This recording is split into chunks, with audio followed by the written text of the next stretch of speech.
Hello everyone, welcome back to my channel. So today we will study about leg length discrepancy. So before that, if you want to take personal classes from me or notes for any particular subject or topic, so you can contact me through the mail, that is physiotherapyclasses09@gmail.com. Now, I have divided this video into two parts. First is the description of LLD and the second part consists of the assessment. So I will link that video for the assessment of LLD and you can go and check that video out. In this video I have talked about the only about the description of LLD. So what is LLD?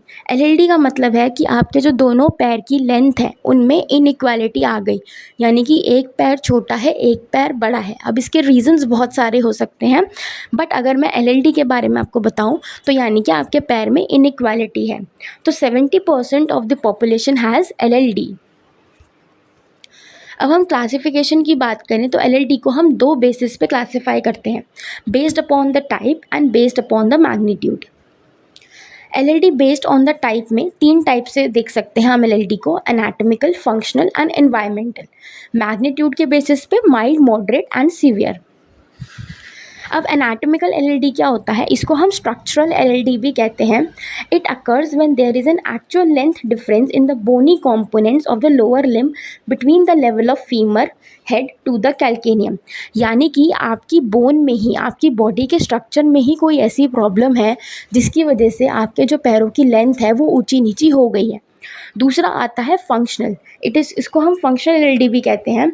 It occurs secondary to a rotated pelvis caused by a joint contracture or axial malalignment including a fixed spinal deformity. इसका मतलब ये हुआ कि किसी और cause की वजह से, यानी कि आपके बोन में कोई प्रॉब्लम नहीं है, ठीक है, बोन तो आपका बिल्कुल सही है, बट किसी और कंडीशन की वजह से आपके स्पाइन में या कोई कॉन्ट्रैक्चर हो गया, पेल्विस रोटेट हो गया, उसकी वजह से आपकी जो पैरों की लंबाई है वो ऊंची नीची हो गई है. Third is the environmental LLD. तो ये सबसे ज़्यादा कॉमन है रनर्स के अंदर, क्योंकि वो एक स्लोपिंग सरफेस पे उन्हें भागना होता है in one direction for a long period of time. अब अगर मैग्नीट्यूड की बात करें तो अगर आपके दोनों पैरों का जो हाइट का डिफरेंस है वो है less than 3 centimetre, then it is mild LLD, और ये इतना नज़र में भी नहीं आता.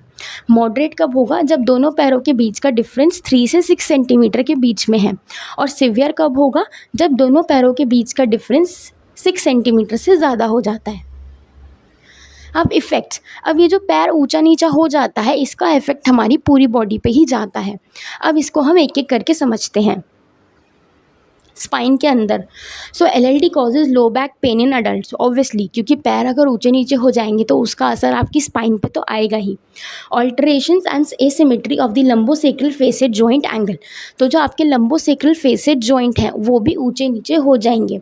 आपको पोस्चरल स्कोलियोसिस भी हो सकता है. Concavities in the vertebral body end plates, wedging of the fifth lumbar vertebrae and traction spur, and there is chronic low back pain. The second is the alignment. तो क्योंकि आपका अगर एक पैर ऊंचा नीचा है पर आपको बॉडी को तो स्ट्रेट ही रखना है ना, तो उसकी वजह से आपकी स्पाइन के अंदर फंक्शनल स्कोलियोसिस या फिर पोस्चरल स्कोलियोसिस भी डेवलप हो सकता है. Mostly the curvature is concave to the side of the longer limb. Severity of LLD will determine the degree of scoliosis. तो जितना ज़्यादा एलएलडी उतना ज़्यादा स्कोलियोसिस होगा.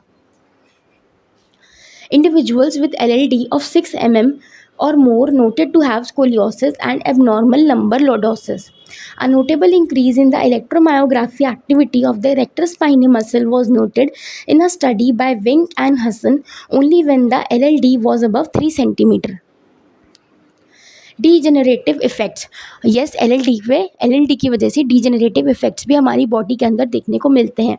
सो there is an increase in the lateral bending of the thoracic and lumbar spine segments during walking compared with patients with LLD.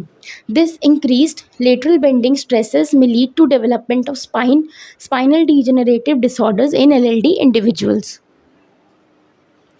हिप्स के ऊपर क्या असर पड़ेगा? ऑल्टर्ड वेट बियरिंग हो जाएगी हिप जॉइंट के ऊपर, जिसकी वजह से ओए हिप हो सकता है. पेल्विक टिल्ट होगी as a compensation to LLD, and it may reduce the contact area of the articular cartilage within the joint due to disruption of normal skeletal alignment and increase in joint loading force. So these two effect may translate to increase pressure on the cartilage. जो कि in turn फिर आपके OA को develop करेगा. So 1 centimeter LLD would result in 5% reduction in weight bearing area on the femoral head on the long side, and theoretically a 25% reduction would result from a 5 centimeter LLD.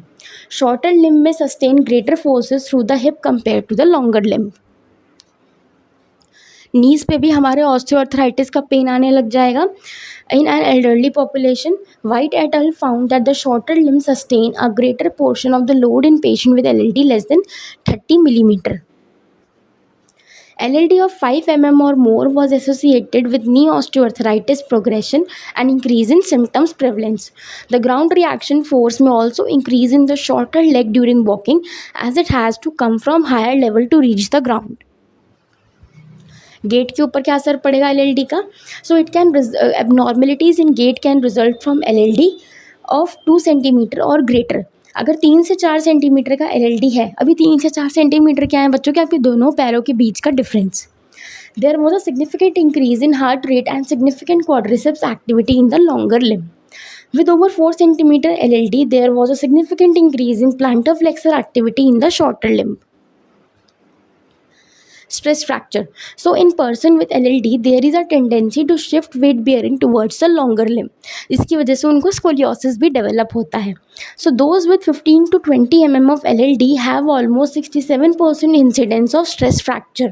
So it is commonly seen in tibia, metatarsals and femur. तो ये वो sides है जहाँ पे हमें stress fracture during LLD बहुत ज़्यादा commonly दिखने को मिलता है patients के अंदर. So these are the references. I will link the second part of the video down, that is the assessment of LLD. So if you want to know about it, you can go and check that out as well. Thank you.